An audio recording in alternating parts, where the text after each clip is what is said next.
ഞങ്ങളുടെ ഉപ്പയുടെയും ഉമ്മയുടെയും പേരിൽ 11 സെന്റ് സ്ഥലമുണ്ട്. ബാപ്പ മരണപ്പെട്ടു, ഉമ്മയുണ്ട്. ഞങ്ങൾ 6 പെൺമക്കളാണുള്ളത്. ഞങ്ങളെല്ലാവരും വിവാഹിതരുമാണ്. ബാപ്പയുടെ സഹോദരന്മാരോ സഹോദരിമാരോ ജീവിച്ചിരിപ്പില്ല. ഞങ്ങളുടെ പിതാവാണ് ഏറ്റവും ഒടുവിൽ മരണപ്പെട്ടത്. പിതാവിൻ്റെ സഹോദര പുത്രന്മാരുണ്ട്.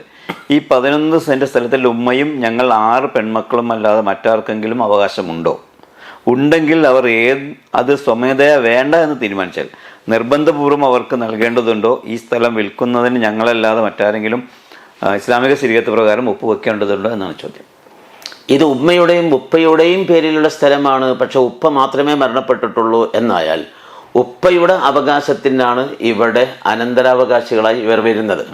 അതാദ്യം മനസ്സിലാക്കണം. എന്നല്ലാതെ ഉമ്മയുടെ ആ മുതലിന് പകുതിയും എന്ന രൂപത്തിലാണ് എങ്കിൽ 11 സെന്റ് ആണെങ്കിൽ 5.5 സെന്റ് അതേ ഉപ്പയുടെ പേരിലുണ്ടാവും. അതിൻ്റെ അവകാശികളെ കുറിച്ചായിരിക്കണം ചർച്ച. അതാ ചോദ്യം, അതായിരിക്കും എന്ന് ഞാൻ മനസ്സിലാക്കുന്നു. അതിൽ അഥവാ ഉപ്പയുടെ അവകാശത്തിൽ ആ ഉപ്പയുടെ ഭാര്യ എന്ന ഈ പെൺകുട്ടികളുടെ ഉമ്മ, ഇപ്പോൾ ഭാര്യയുണ്ട്, പിന്നെ 6 പെൺകുട്ടികളാണ് ഉള്ളത്. സഹോദരന്മാർ ആൺമക്കളില്ല. അപ്പോൾ പിന്നെ ഉപ്പയുടെ സഹോദരന്മാരുണ്ടെങ്കിൽ അവരിലേക്ക് പോകും. അവരുമില്ലെങ്കിൽ ഉപ്പയുടെ സഹോദര പുത്രന്മാരിലേക്ക് പോകും. അഥവാ ഈ മുതല് 8 ഓഹരി വെക്കുകയാണ് വേണ്ടത്. 8-ൽ നിന്ന് 1 ഓഹരി ഉമ്മാക്കാണ്, അഥവാ ആ മരണപ്പെട്ട വ്യക്തിയുടെ ഭാര്യക്കാണ്. 8-1 എന്നതാണ് മക്കളുള്ള ഭർത്താവിൻ്റെ സ്വത്തിൽ നിന്നും ഭാര്യയുടെ അവകാശം. അപ്പോൾ ആകെ 8 ഓഹരി വെച്ചാൽ 80 ലക്ഷത്തിൻ്റെ മുതലാണ് എങ്കിൽ അതിൻ്റെ 8-1 മക്കളുള്ള ഭർത്താവിൻ്റെ സ്വത്തായതിൻ്റെ പേരിൽ ഈ ഭാര്യയ്ക്കുള്ളതാണ്. അപ്പോൾ 10 ലക്ഷം ആ ഉമ്മാക്ക് അവകാശപ്പെട്ടതാണ്. ഇനി ആകെ സ്വത്ത് 80 ലക്ഷമായതിൻ്റെ പേരിൽ അതിൻ്റെ 2/3 ഈ പെൺമക്കൾക്കുള്ളതാണ്. ആകെ സ്വത്തിൻ്റെ 8-1 ഭാര്യയ്ക്കുള്ളതും അതിൻ്റെ 2/3 ഭാഗം പെൺമക്കൾക്കുള്ളതുമാണ്. അപ്പോൾ 24 ഓഹരി വെച്ചാൽ അതിൻ്റെ 2/3 16 ആണ്. അപ്പോൾ 16 എന്ന അപ്പോൾ 24 ലക്ഷമാണ് ഉള്ളത് എങ്കിൽ അതിൻ്റെ 2/3 16 ലക്ഷമാണ്. അത് ഈ പെൺകുട്ടികൾക്കാണ്. 24-ൻ്റെ 8-1 3 ലക്ഷമാണ്. അപ്പോൾ 16-ഉം 3-ഉം 19 ലക്ഷം ഈ പെൺകുട്ടികൾക്കും ഈ മരിച്ച വ്യക്തിയുടെ ഭാര്യക്കുമായി പോയി. ബാക്കി 5 ലക്ഷം ഉണ്ട്. ആ 5 ലക്ഷം സഹോദര പുത്രന്മാർക്കുള്ളതാണ് എന്ന സഹോദരൻ്റെ ആൺമക്കൾക്കുള്ളതാണ്. അവർക്ക് അത് കൃത്യമായും തുല്യമായും ലഭിക്കണം.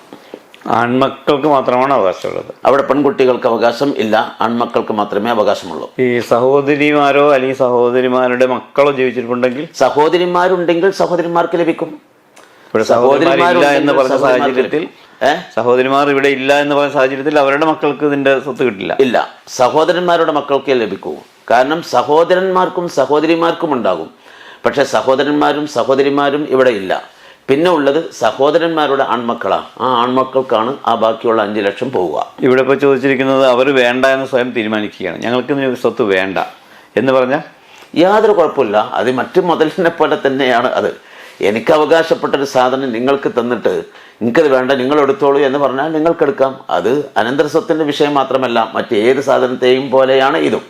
ഇസ്ലാമിക ശരീഅത്ത് പ്രകാരം അങ്ങനെയാണെങ്കിൽ ഇവരും ഇത് രജിസ്റ്റർ ഓഫീസിൽ വിൽപ്പന നടത്തുന്ന സമയത്ത് ഒപ്പിടേണ്ടതുണ്ടോ? ഉണ്ടാകും. കാരണം ഇത് അവർക്ക് അവകാശപ്പെട്ടതാണ്. നാളെ പിറ്റേന്ന് ഞങ്ങൾക്ക് അവകാശപ്പെട്ടത് ഞങ്ങളോട് ചോദിക്കാതെ അറിയാതെ അവർ തന്നെ സ്വന്തമായി കൈകാര്യം ചെയ്തു എന്ന് ഇവർ പറയാനുള്ള സാധ്യതയുണ്ട്.